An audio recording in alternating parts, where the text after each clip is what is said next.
Hi guys बच्चों, आज मैं आप लोगों के लिए लेकर आया हूं क्वेश्चन नंबर 52। बड़े ध्यान से समझना, क्वेश्चन बड़ा ही सिंपल है और अच्छा भी है, पेपर में आने के चांसेस ज्यादा हैं, तो इसलिए मैं इस क्वेश्चन को करा रहा हूं।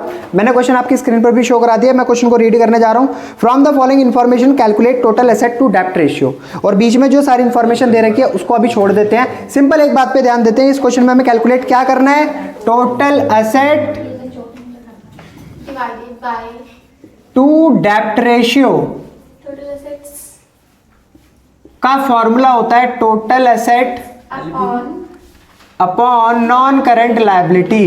तो ठीक है, अब जो मेरे को इन्फॉर्मेशन गिवन है मैं उस इन्फॉर्मेशन पे ध्यान दूंगा। देखो सबसे पहला पॉइंट दे रखा है proprietary plant and equipment gross amount given है 6 लाख रुपए, और इसी से अगले कॉलम में एक्यूमुलेटेड डेप्रिसिएशन भी गिवन है। आपको देखते के साथ ही याद हो गया आ गया होगा कि जब भी ऐसा होता था प्रॉपर्टी प्लांट एंड इक्विपमेंट हमें ग्रॉस अमाउंट गिवन होता था और साइड में एक्यूमुलेटेड डेप्रिसिएशन गिवन है, तो हम उस डेप्रिसिएशन को माइनस कर देंगे। तो 6 लाख माइनस 1 लाख कितना बचा, 5 लाख। वेरी गुड, तो ये क्या हो गया मेरा फिक्स एसेट नेट आ जाएगा हमारा। ठीक है, तो ये एक तरीके से हमारा टोटल एसेट का पार्ट हो गया जो प्रॉपर्टी और प्लांट एंड इक्विपमेंट गिवन है। तो ठीक है, मैं टोटल एसेट वाले साइड में न्यूमरेटर में इसको लिख देता हूं 5 लाख रुपए।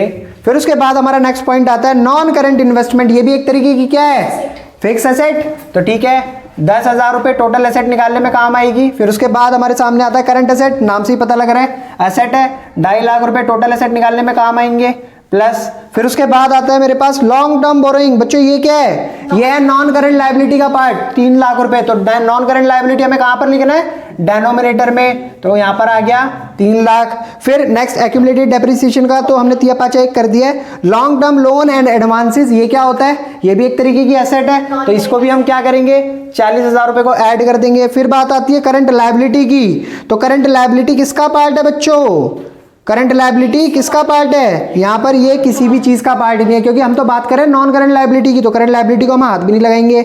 लॉन्ग टर्म प्रोविजन, ये भी नॉन करंट लायबिलिटी एक तरीके की, तो 1 लाख रुपए। तो बच्चों फटाफट से शुरू हो जाओ और ऐड करके बताओ क्या आ रहा है। देखो 5 लाख और 2,50,000 यानी कि 7.5 लाख, और फिर 50,000 कितना हो गया, 8 लाख रुपए आ गया ऊपर, 8 लाख आ गया ऊपर, 3 लाख और 1 लाख 4 लाख आ गया हमारा नीचे। सारी जीरो से सारी जीरो कैंसिल, 4 एकम 4, 4 दूनी 8। तो आंसर क्या आया निकल कर 2:1। तो ये था हमारे आज के इस क्वेश्चन का आंसर। आई होप आपको क्वेश्चन बहुत अच्छे से समझ भी आ गया होगा। तो प्लीज वीडियो को लाइक कमेंट शेयर जरूर कीजिएगा।